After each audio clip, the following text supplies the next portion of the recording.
A remake could have been fun if it had been made with vision, or at least an appreciation of the original. If that's grade A beef, call this one a rancid veggie burger. Joshua Rothkampf from Entertainment Weekly. This week we review the Netflix film Texas Chainsaw Massacre.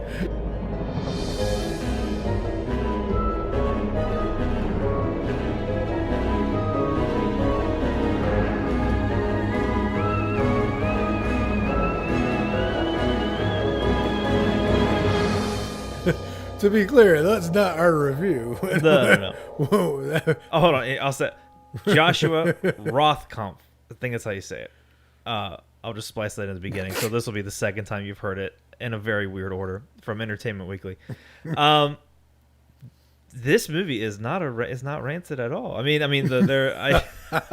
movie's not rancid. So this is how you're starting this. This is an unrancid movie. This is an unrancid movie. I can't wait. This is going on the blurb poster when they. I just an unrancid masterpiece. An unrancid masterpiece. All right, proceed. This is a very divisive movie. Maybe not so much anymore. I felt like it was divisive, but it might have tipped to just like hated. I mean, it's 30 something, low 30s on Metacritic and Rotten Tomatoes now, which is an audience score. Audience score and Tomato Meter both have this movie currently at 30%. Yeah, there's a lot.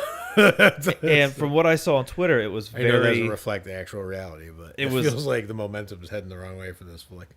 Dude, I'm gonna call it right now that this movie is gonna be 5 years from now. We're like, oh, it's actually pretty good. It's actually pretty good, and I'm not gonna be catching myself 5 years from now changing my tune. I'm gonna enjoy it now. Good for you. So I've been seeing a lot of people talk about this movie on Twitter. Some people were like real excited to like start hating on it, and other people were absolutely loving it. Okay, so it was no actual middle ground in this movie. It was love it or hate it. Not surprising. Texas Chainsaw, not a great franchise. Right. It's got a couple great entries, but the rest are pretty awful. In fact, people had to start making these like Looney Tune-esque, images online of like how to follow the canon of the series. I would change that a little bit. I would say that Texas Chainsaw is a great franchise, but it's one of the weird ones. Just like Creepshow is a great franchise, even though there's not a lot of quality down the line. In like, you know what I mean? Like it's tricky. Some franchises, Phantasm, that first movie is a lot of what happens in that franchise. Going for momentum-wise for how it's remembered by horror fans, whatever. I'm just saying, like, it's a great franchise with a lot of unquality content in it, is how I would say it. I think the only thing saving everything else in that franchise is just the pure sound of a chainsaw. Like, that's always going to be... Yeah, but we right massively disagree on Texas Chainsaw 2 now, which I've come to love. So that's right. But which is interesting because you don't like the 03 version. And you like, right? Yeah, so exactly, we each have our. But that's what I'm saying. There's 3 very interesting movies in there with some really interesting material in the other movies, even though a lot of that stuff is bad.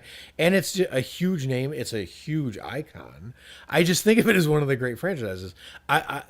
But that doesn't mean that there's a lot of good movies in the franchise. Sometimes that happens. I see what you mean. You're categorizing as a great franchise. Just off of what it accomplished. And volume. Right. Like they actually made them. Okay, I see. It's like Bride of Frankenstein. She was on screen for like 7 minutes and she's a horror icon forever. Like this franchise got a lot done in a little bit of space and then there was a lot of filler.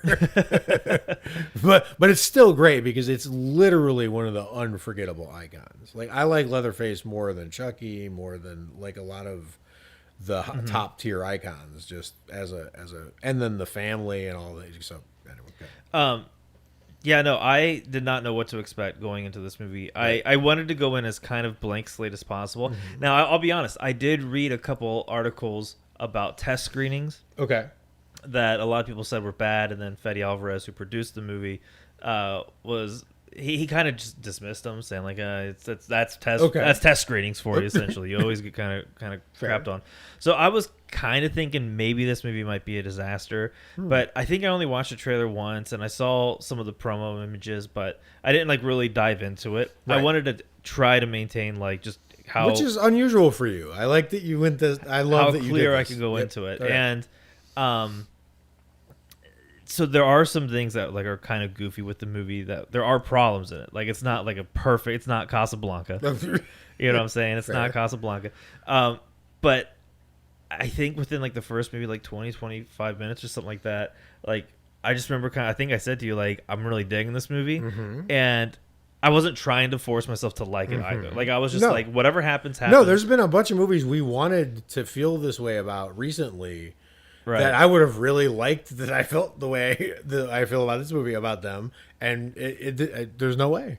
Yeah. But this one, yeah. This is the best shot Texas Chainsaw Massacre. Right. I mean, it's hard to compare it to the original because Well, the original is better shot just because, right, exactly. Of the circumstances. What it accomplished, right? yes, this shot or this movie, like it just felt like before they made the movie, you could actually title this the pretty shot Texas Chainsaw Massacre. Like there's so many amazing shots. Like this is a good Texas Chainsaw Massacre movies are usually not very pleasing to look at. Right. They're dusty. They got that brown reddish kind of like color. Yeah, tint totally. to it. Let me tell you something. Something really, really weird happened to me in this movie. Is I got big Rob Zombie Halloween, especially Halloween 2 vibes from it. I don't know why. Something about the pacing and the atmosphere, but there's great shots in the Rob Zombie Halloweens where like Michael's just going through a field alone, and it's the quiet shots that are the best things in those movies. And there's so much of that, but with Leatherface here, and it all looks great. Like those pretty shots you were talking about, some of them were scary, some of them were like gory, some of them were iconic, but they all looked beautiful. It was weird that it all looked so good, even when the mayhem got really dark. But the atmosphere was the atmosphere was great in this movie, and it wasn't all just pure dust, and tumbleweeds, which is what you expect, right? It's funny. One of the two movies came up when we were watching it that this movie reminded us of, or gave us sort of like I hate saying vibes, but like I know we're in LA. We get total vibes. Well, it's also that word is erasing the memory of any other word that's used there now. Yeah, I'm like, what word do I use there? Right, exactly. Feeling. Right. It gave me House of Wax. Mm-hmm. Yeah, right. Feelings. Yep. We'll go with feelings. And because of that village, the influencer, Dantopia, as they call it in the movie. But also, I Know What You Did Last Summer. Yes, with the huge cast. Feeling of that. Yep. The characters, I bought all the characters. I like the relationship between the sisters. There wasn't really like bad acting. Well, these characters are not deep. They are, but they're believable, right? But they're believable in the way that the characters in I Know What You Did aren't deep and believable. I mean, this feels like TikTokers, right? Are in the Texas Chainsaw Massacre. The weird thing is, I think that the look of this movie, the kills in this movie, and Leatherface in this movie are the strongest things about the movie, and the influencer and Sally things are the weakest things in this movie to me.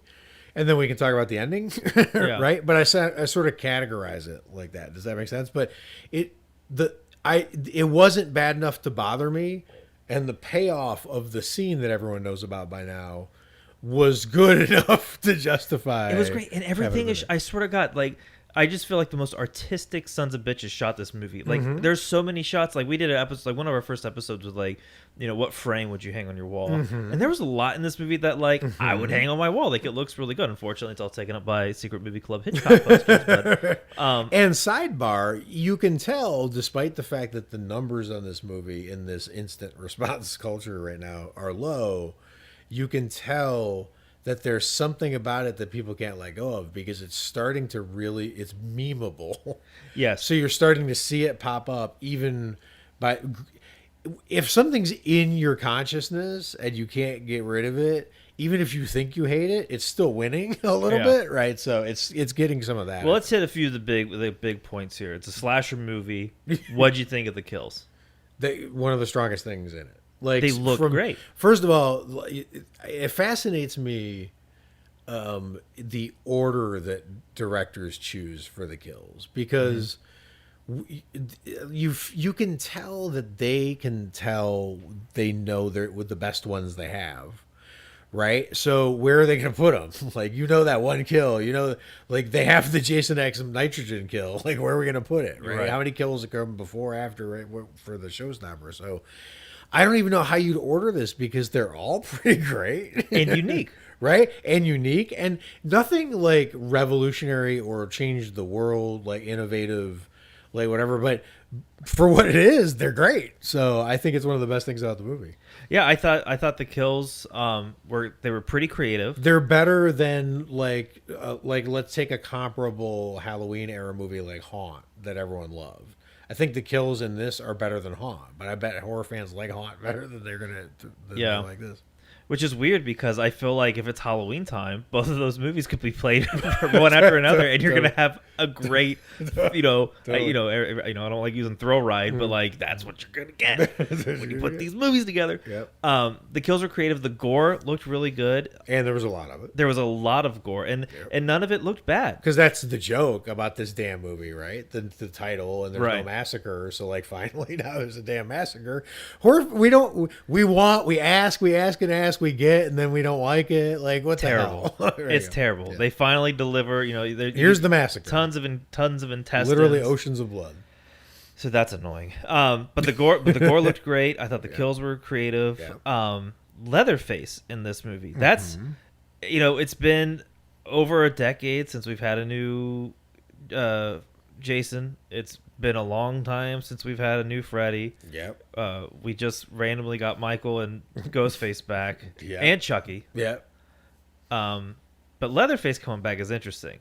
And do we want to do this here? Because you hate what they've done with them. You love the look. We both love the look. We both love the performance. I'm paraphrasing. Yes. But you hate what they've done to the character. They because they supernaturalified him, and they kind of Jasoned him a little bit. Right. And do we want to talk about this? Or I think that is a big thing. Like, one of the reasons we started the podcast was because like this is a conversation we would have had is about this, and it's one of those conversations we would have where we would be like, we should have recorded that for the show. So here we are having it for the show. Let's do it. I think the one thing that was that attracted a lot of horror fans to Leatherface as opposed to Michael, Freddy, Jason is the fact that he's just a dude.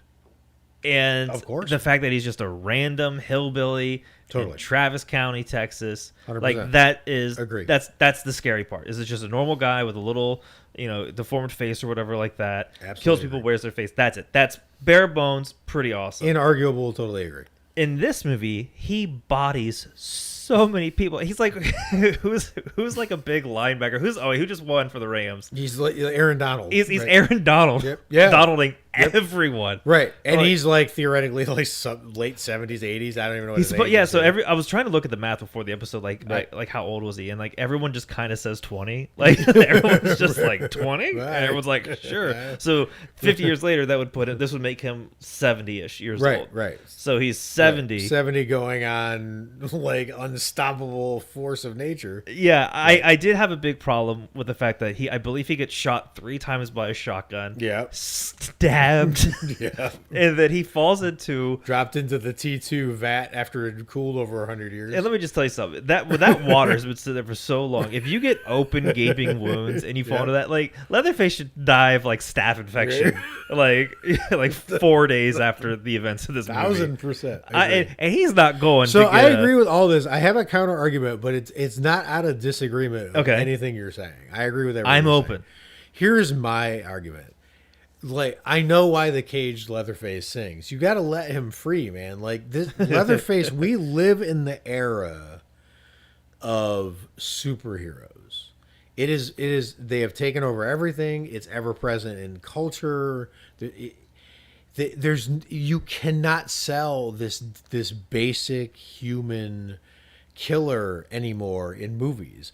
He's joined the crew of superhero. He has superhero powers. He's just in the horror genre, but it's the gravitational pull of what's happening in entertainment in general with the superheroification of everything. You can't want him to go against that and want that character to stay relevant in culture. It just doesn't work in 2022. They can come back and do that later. By the way, you're the fan of Jason X, so you should know all this because Uberfying. They Ubered right, Leatherface. they literally Ubered him and you loved it, right? So my thing is, I don't think they have a choice. And here, my asterisk to my argument is, it doesn't address any of the problems in what you were saying. They're all still there, and I didn't fix any of that for you because I'm just explaining why it's happening. But you know what? I'm not arguing that it's good or bad. But here's the thing: there is a sidecar to this argument, and I really do think that what's going to happen here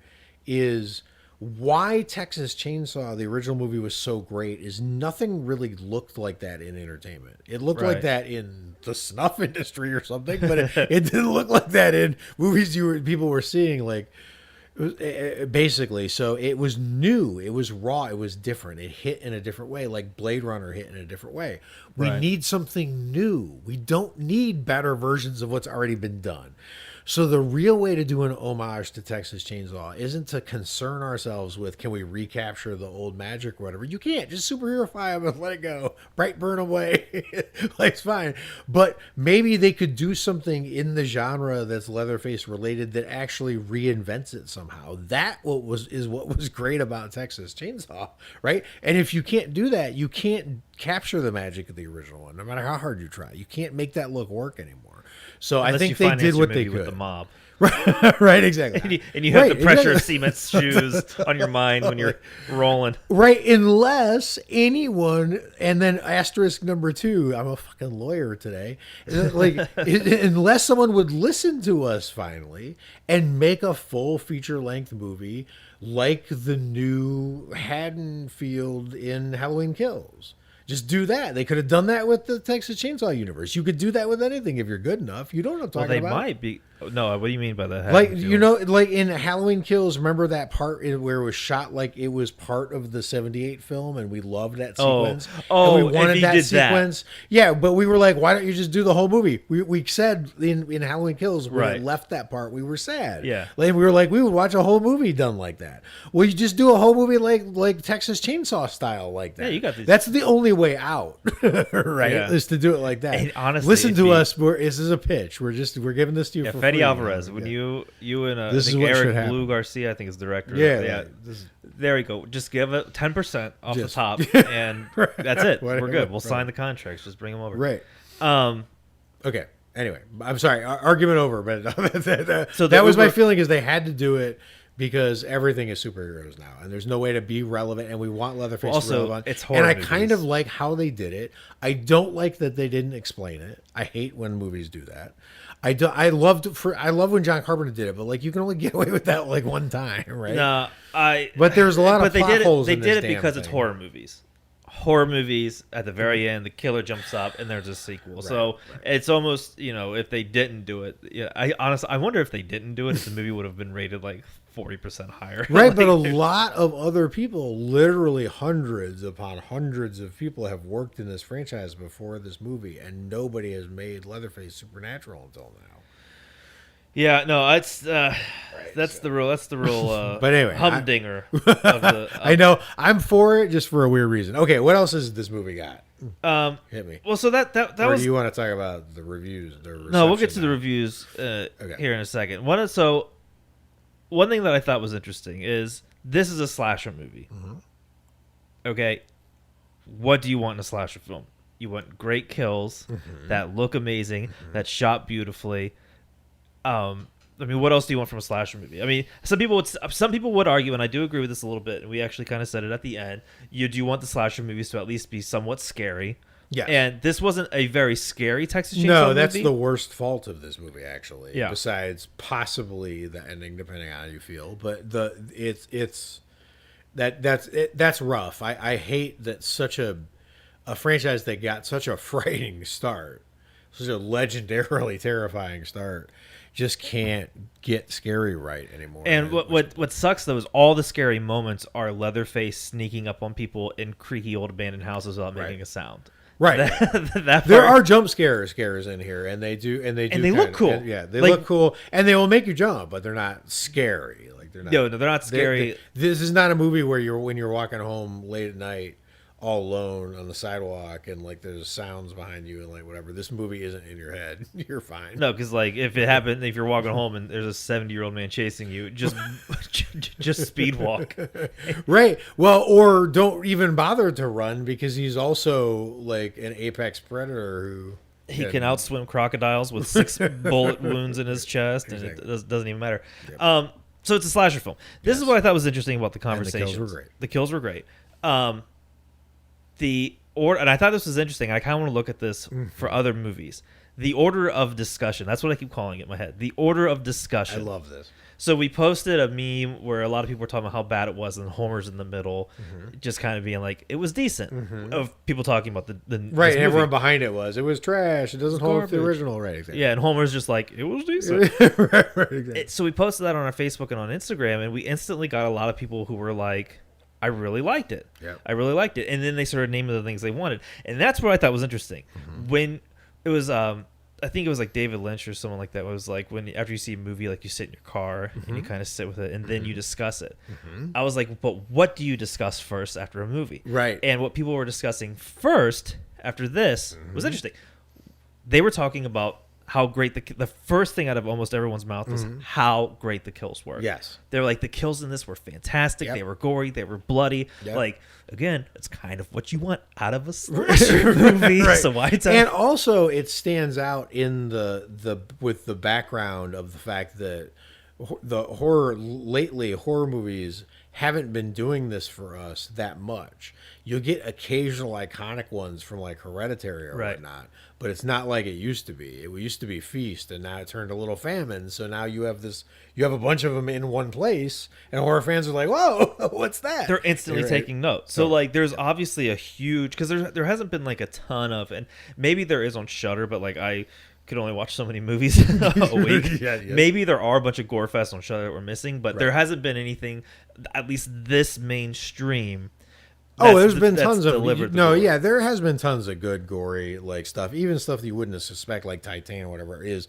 In a sense, it's just that I guess the subcategory of these kind of movies, like Jigsaw or Leatherface that came before this, or whatever. We know what these kind of movies are supposed to be, like the Poltergeist remake. These kind of movies aren't the Friday the 13th, 2009. These kind of movies aren't great, and they don't usually have a lot of great kills. Like, how many great kills are in Friday the 13th fucking 2009?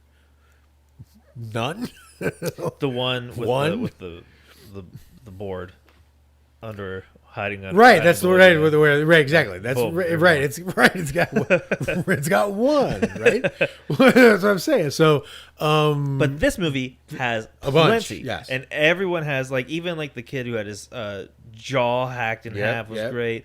I loved the crash scene. I thought that was the crash scene was awesome. really well done. The The bus, crash scene was actually my favorite sequence in the movie. It cut back and forth. It didn't show it all at once, but it cut back to Sally finding the scene, and it was just a great shot with her truck and her frame. the thunderstorms in the background. Yeah, amazing. plus we get a Texas Chainsaw movie with a thunderstorm, and you can put a thunderstorm in any movie, and I'm just like, the atmosphere is great.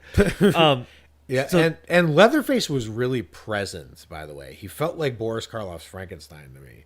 Like the footsteps, how he moved. Then he would move like lightning, but then not. I think they overdid him flying from the side like a ninja. Yeah, I want to put the Superman like dun dun dun dun dun, dun. He's just flying It, around people. it worked, and then they realized it worked, and they did it like too many times. I wish the shark had Once, broken on him. yeah, once was good. Just Right. I think he tackles about 3 people in the movie. And his look is fantastic to me, but he was really present. I felt like he was there when he went through things. It felt like he was really going through things. And a in lot that- of times that doesn't come across in movies like this. And his visual did not overstay its welcome. Yes. Whenever he was on screen, like, it was always like you were kind of on the edge of your seat, wondering Right. what's going to happen. How's this person going to escape? How's he going to He kill didn't that do person? the Texas Chainsaw 2 dance.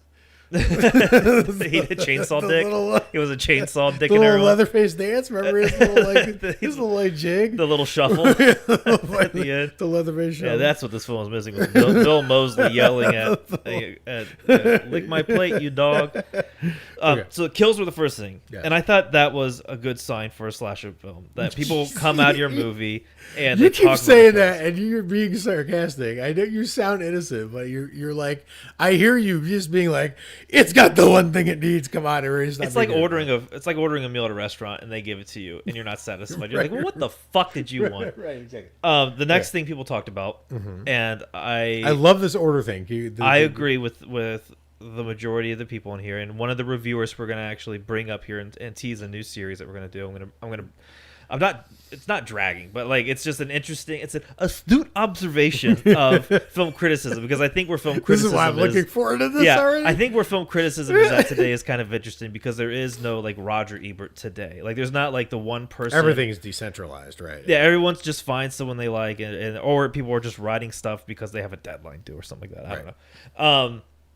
Next thing they talked about was the ending. Yes. And I do agree that the ending is What jarring. was the take? I didn't look. What was the internet's take on the ending?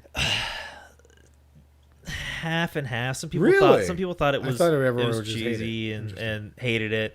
I hated it myself. So like I'm sort of with them. Like I really do like this movie a lot. Like I had a ton of fun watching this.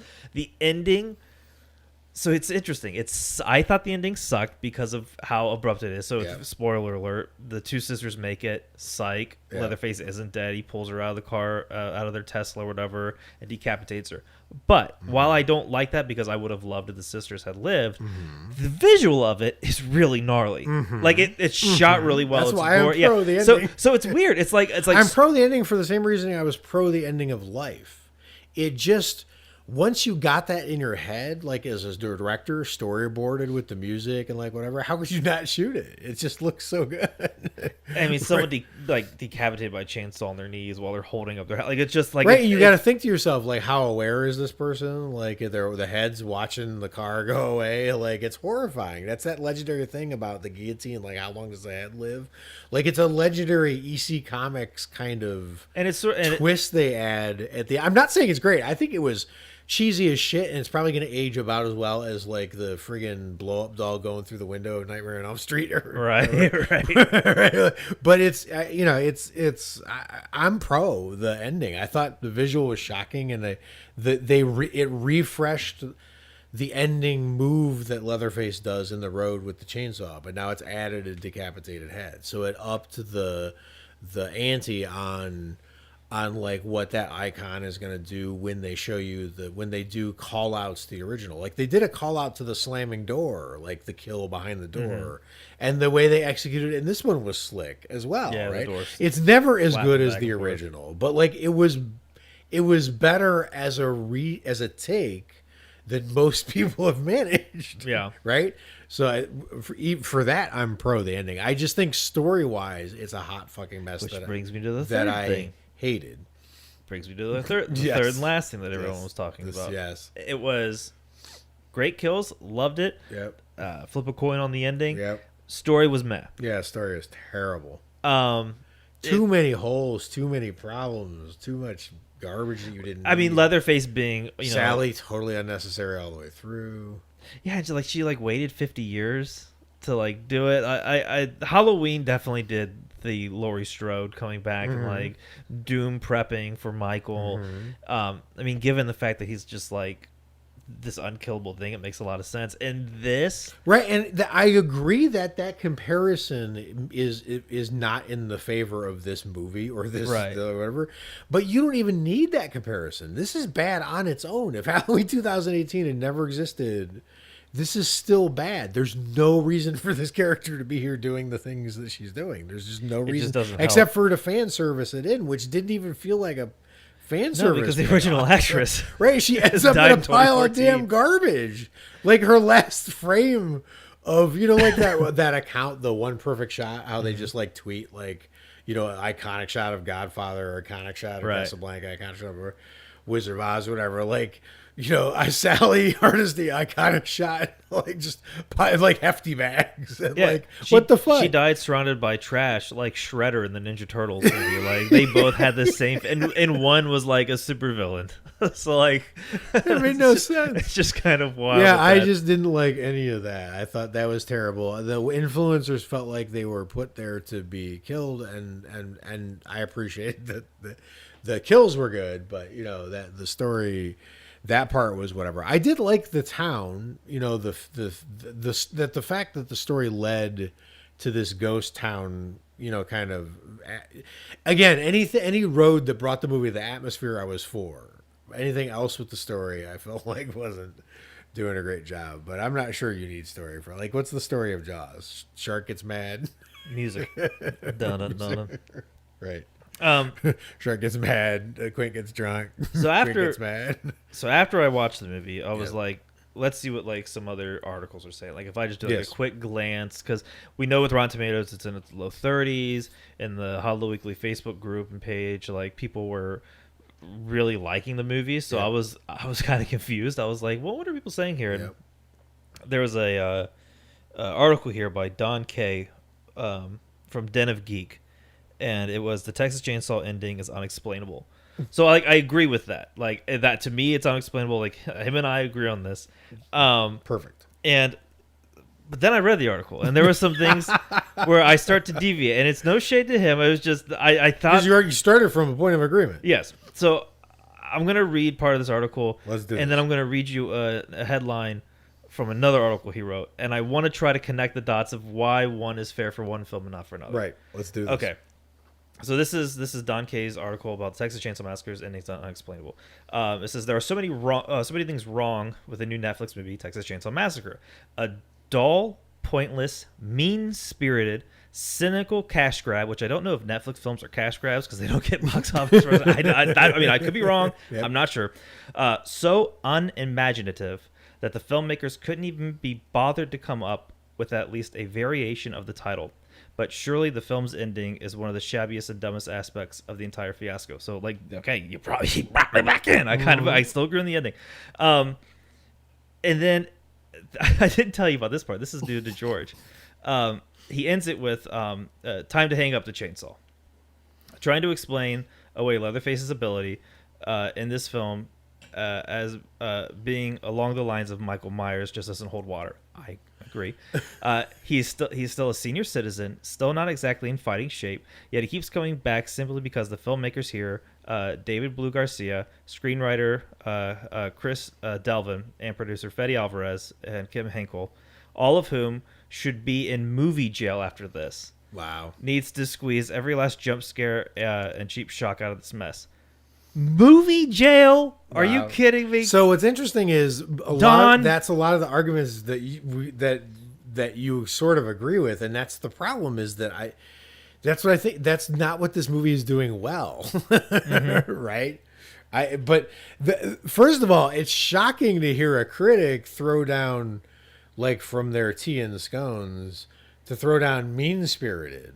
Unlike the legendarily sunny original Texas Chainsaw Massacre, I thought that was where the filming experience was just so sweet and everything. Sweet, loving it held your hand. And that movie was just known for everyone feeling good vibes after you saw it. But no, now the franchise has gone mean. Like what the hell was that? First of all, okay, but then he wrote an article called "The Dark Knight: When Plot Holes Don't Matter," and then the sub headline is, "If you're still trying to figure out some inconsistencies in The Dark Knight, we have an answer. Who cares?" Right. And that's where I start to have like a problem. So you have The Dark Knight that's made by one of arguably the best directors and writers of our generation, Christopher Nolan, in a multi-million-dollar, huge budgeted studio film. And it's littered with plot holes, and your answer is who cares? But the Texas Chainsaw Massacre, which is a slasher film, which should be holding the way lower standard. That's why I think I enjoyed it, because I know all the past four Texas Chainsaw films have been dog shit. Mm-hmm. So that's probably why I enjoyed it. I put my expectations so low. But why is it when a a slasher film that is arguably some of the best gore and the best kills, does exactly what the fuck a slasher film needs to do. Right. People need to go to movie jail. We gotta go to movie jail for this. Like right? there's stills in this film that are beautiful, Yeah. and that needs to go to movie You jail. gotta go to movie jail for this atrocity, this crime against cinema. What is that? What? I'm serious. Like, Well, you're right, but it's also the thing is they're generating content outward. These people who write this shit now, they're just trying to get clicks and eyes and whatever. So they have to take these. They don't have to be internally consistent anymore. But Roger Ebert, the problem with Roger Ebert was he had thought through like a philosophy of like movies. Yeah. So you could almost predict in advance what Roger Ebert was going to review a movie. You just weren't going to predict the amazing writing, but you kind of knew like how it was going to go because you knew kind of, you can't predict what these people are going to do. I can't predict what this Den Geek person is going to write because they're hunting for clicks a lot of time and even when they're not, even when it's like a legitimate and they're trying to do, and the inconsistency is just accidental, that they didn't think it through, or they just don't put a lot of thought into horror, so they don't care to make it consistent to the stuff they've said over here, or like whatever, right? Which could be part of what's happening. It still is a problem that they don't work hard enough to see the stuff in certain genres that they do otherwise. Right. I mean, what else is your job? Like, you're not a critic and like a bricklayer. You're just a critic. And I'll be fair, like, there are things that I've said in review that, like, of course, like at one point in time, I think I said something about like the score for Sleepy Hollow, even though I loved it. Yep. During that viewing, it just didn't do nothing for me. Yep. But then I watched a video of Victor Wooten talking about the simplicity of music, and there's some music in Sleepy Hollow that kind of follows this like simplicity. It's just like four notes descending. Right. And then I re-listened to it again. I was like, oh, dude, I was totally So wrong. you just changed your mind. You evolved, I was right? totally wrong I'm about happy that. with him evolving to our position. I just thought that was weird. That Yes. that these that Fede Alvarez of Evil Dead and Don't Breathe, who's Has to go to movie Has jail, to- yeah. It's a little extreme for this. has to go to movie jail. I think that's. Meanwhile, Christopher Nolan can have a huge budget with a bunch of writers in a studio and get Right. away with plot holes. And his answer is, "Who cares?" Right, and meanwhile, Michael Bay owns the jail and the land where the jail is. And Yeah. all. So like my answer to him would be, "Did you think Texas Chainsaw was terrible?" Here's my answer: Who cares?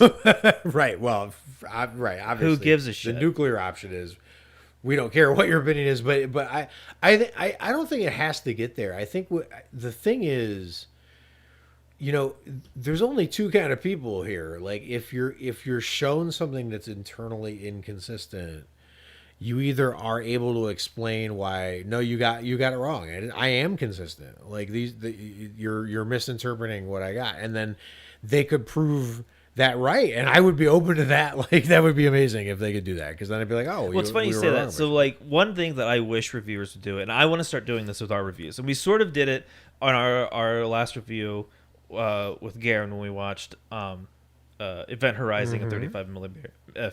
35 millimeter. Yep.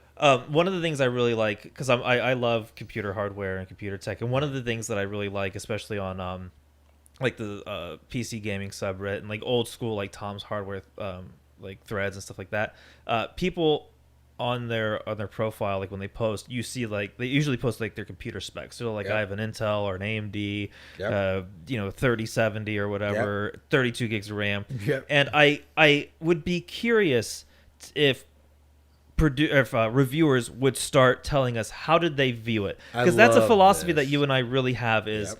one of the things that we think can greatly improve a film experience is how are you experiencing it? Is Or it degrade a film. yeah, exactly. It could Right. go either way. Yep. But like, are you watching it and like if I was watching Coraline on like a rainy day, that's going to be way different than if I had watched Coraline on a plane. Sure. You know what I'm saying? And Totally. like, there was movies that we have reviewed that I watched on a plane. Right. There should be like specs of the review. Like, what was your viewing experience? So if someone was like, I saw, some movie 35 millimeter, like I think just that little bit of information would help me understand where the reviewers are. Because for right, this, like what inch screen? Where were you? And then what was the last time? just a small description, because I don't know where this guy was when he watched Texas Chainsaw. Like Right. I'm assuming on Netflix in his home, but like computer setup. What's your setup? Right. And the bigger argument also is that movies can reach out of movies and into the real world. Like that's the whole point. Like there are days where personal shopper got into my head and then it affected, like I was on a walk and my walk went longer, right? Because Right. I was like, I just need to do another loop, and like all of a sudden it occurred to me, like I was like, I didn't understand what happened there, and all of a sudden it was interesting again, right? Like movies can come out of the world even in real time, like a sad movie will make you cry, like whatever. It's not just a flat 2D experience, right? Right. So like it matters where you've seen it and what your experience of it is, right? And it's particularly hard as a reviewer when it's your job, so you're just consuming a lot of this. It becomes very run of a mill experience for a lot, right?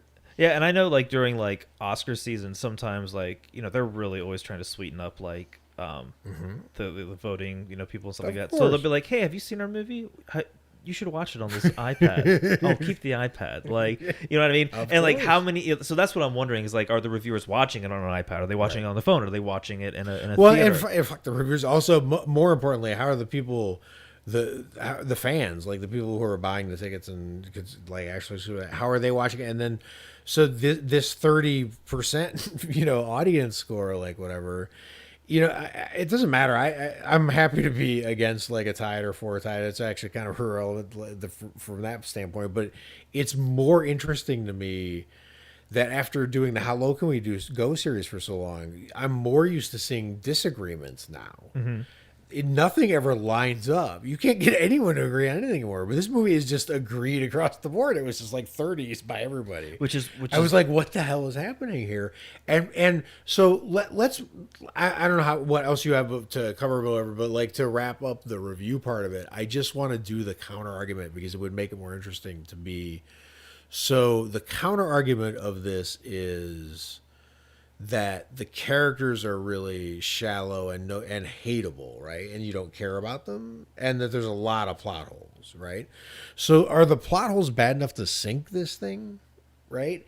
And that's where you're talking about the reviewers, like they don't hold it over here and they hold it over here. So let's well, our guy said you don't care about plot holes. right, but what's the most egregious plot hole in this 2022 Texas Chainsaw Massacre like horror, whatever? But like the biggest plot hole, I guess, is that Leatherface is unkillable now. Is that like, are we considering? But it's not that a plot hole if that's just who he is now. Like if they Right. just rewrote it if they and just now made it's a him. choice, right? So like, and the story plot, like I don't. You know what? I think they left out a thing. I think the water he fell in was Ra's al Ghul's pit, so he could just. I think. Climb out. Yeah, they Leatherface removed the sign. It was that the sign said "Don't shoot him here," and then they did.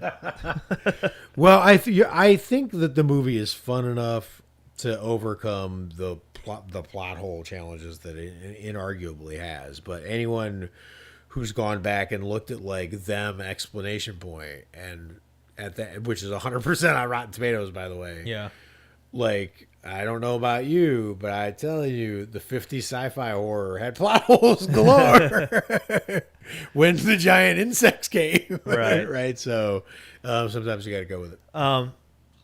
So we have a new idea that we want to Yes. try out that we're tentatively calling "Reviewing the Reviewer." Yeah. Reviewing the reviews. Reviewing the reviews. Yes. It was pretty much inspired by how we used to kick off "How Low Can We Go." We're actually going to start doing that again because that was Yeah. always the best part. Loved it. Is reading what the reviewers say of these rotten reviewed films and then diving into it. So, but it gave us the idea of like, what if we like reviewed the reviews? Like, what if we like really dove into like, what are these people saying? I want to take a review, like either someone that's egregiously bad or really not just good, but also like well constructed. Because there's a craft to really good reviews. You can feel it. There are reviewers who do this, right? And I would love to take on a review and take it apart. But I feel like they're few and far between now. I feel like the best reviews I get now are YouTubers I agree. who take their time to really Right, dissect or it. TikTok or whatever. Yeah. Right. I Yeah, agree. that's how I found Haunting. That's how I found Josh Haunting season. Yep. So, but we're gonna review. We're gonna review the review. We're gonna turn the tables on the review, and see if the review itself can survive the techniques it used. Right. So basically, the surgeon. These reviewers they lay the movie out on the table, and they're the surgeon. And now they're on the table, and we're just going to take the tools and do the exact same procedure and see what happens. And like a lot of reviewers are, it might work out well for them. Critical reviews. Depends on what kind of surgeon they were. If people like trash a movie and so like say it's like not what like I will say like after seeing Event Horizon, like we did that for How Low Can We Go, and that was in the 30%. So that's not a 30% movie. No. But if your movie gets trashed like that, that really like puts a shot in your leg of you being able to get finance for your next film or even be able to make another one. So they kind of hold this key a little bit to like if you're going to be able to advance it. And I think dissecting that aspect of it is going to be quite interesting. Yep. And to be honest with you, while we're doing this, I also want people, if they're interested, to listen to our reviews. I want to know if I've ever said anything that I could be, because to be honest, it would be hypocritical, I think, for us to do this, but not to be open to it ourselves. Sure, of course. So I would be curious if there were people who listened to a review that didn't agree with us on something. Like, what was it? And like then exploring that. Well, this podcast has now been going long enough where I've literally actively changed my mind on things. Right. Which is, and we've even done it. I think we've revisited movies now at this point, right? Like Event Horizon itself is a movie we've talked about, and it got better. it got better podcast. Because of how we viewed it. Right, but I'm just open to. I'm absolutely open to that. That's the curious part to me is like. What's the problem with changing or your mind or growing on a thing? It's where you dig in your heels and you're like, no, I'm still right. That's where the fun part would be. Right. Like, no, I'm still right. Exorcist 2 is the best Exorcist. You're like, what? I would wonder if we had a chance to talk to Don Kay. Do you really think that the Texas Chainsaw Massacre being is mean-spirited? He does. A real knock against the Texas he does. Chainsaw Massacre. So, but he believes it. He thinks that it's just torturing empty, non-fleshed out human beings to give people the thrill of seeing human beings taken apart in certain ways. That's what he means when he says mean-spirited, and that the only motive for it is profit. That's what he means when he's saying all that, right? Well, but the only motive for a lot of movies is profit. Right. But the problem is that what he's saying there is that this is the only explanation he can arrive at for why this movie was so unfun for him. And this movie had like so few thrills and scares and originality and et cetera for his taste, right? So he's searching for the reason for it, and that's the reason he found. I suspect I might find the reason in him, but we'll see. but again, to his credit, I'm sure him and I could shake hands on that ending, which is going to be the interesting part of reviewing the reviewers, because I don't want people to assume like these are like takedowns or some shit like that. I honestly respect the game. I love the craft. It's an exploration of the craft, and it's not. It's funny. We use this word review. Everything's a review now because social media and all the ever-present like connectivity or whatever, right? Like it's not even whatever. But I think of everything as a review. But I see people who like post or tweet or like somehow like write a Medium article or whatever with really thoughtful, even on Quora or whatever, and it'll just be one or two lines that just catch you. I saw one the other day where someone was talking about how what a just stripped down nihilistic piece of work Alien Covenant was, and I was like, I gotta rewatch Alien Covenant. Like I don't remember Alien Covenant having any kind of distinct standout like quality. This person really felt like it had doubled down on being like nihilistic, and I was like, I don't remember that. It's interesting, so I'll go look for it, right? But it was just a couple sentences, and then it stuck with me, and then it turned into something interesting where I want to hunt down and see whether it's right or not, right? That's what reviews are supposed to do, is lead you to watch other movies, right? There's some famous poet who had said the only way to review a poem is to write another poem, right? So you don't have to make another movie to do it, but like you at least have to put in the damn effort to write. Anyway, so that's the working title. So it's subject. We need a better title. We need a way better title. So if you're creative, throw it our way. And in the meantime, if you're looking at yourself thinking, man, I need more horror content in my life, and you're already listening to this, we're doing numbers in the podcast game. go to Amazon. Indeed. Horror Hotel. Wonderful book. Beautifully done audiobook. It has been trending up and down in the Amazon like top 100, which is like really, really freaking cool. Very impressive. And I will not stop plugging this book until it gets until we see New York Times bestselling. Yeah, New York Times bestselling author. Check out Horror Hotel. It's written by my fiance and her friend. They both co-wrote it, and people are digging it. They're getting messages now of people being like, "I just jumped into it. I'm already on chapter 7," and it's like it's crazy because it's like. It's just people from around the goddamn world. It's so cool. And they're like sending them messages going like, I'm on chapter 7 and I love it. And to me, it's just crazy that like they sat over there and like I would like get them. I'd be like, you guys need Starbucks? I'm going to Starbucks run. And then they're like, yeah, sure. And they're feeling just creating something. Humans. Yeah, they're creating things that people like are resonating with and loving. And it's just I don't know. It's really nice to see like people put in creative work. I love it. And like people like responding to it. Mm-hmm. In any kind of shape. Check into this hotel. This book is amazing. Check in, but you can't check out. If we had the rights, I'd end it with Hotel California, but we'll get sued to Timbuktu. So we will. We'll just go with the Hollow Weekly themes. Until next time, stay scared. Watch a bunch of horror movies. Bye, guys. Listen to a bunch of Eagles. Bye, guys. Eagles. Bye.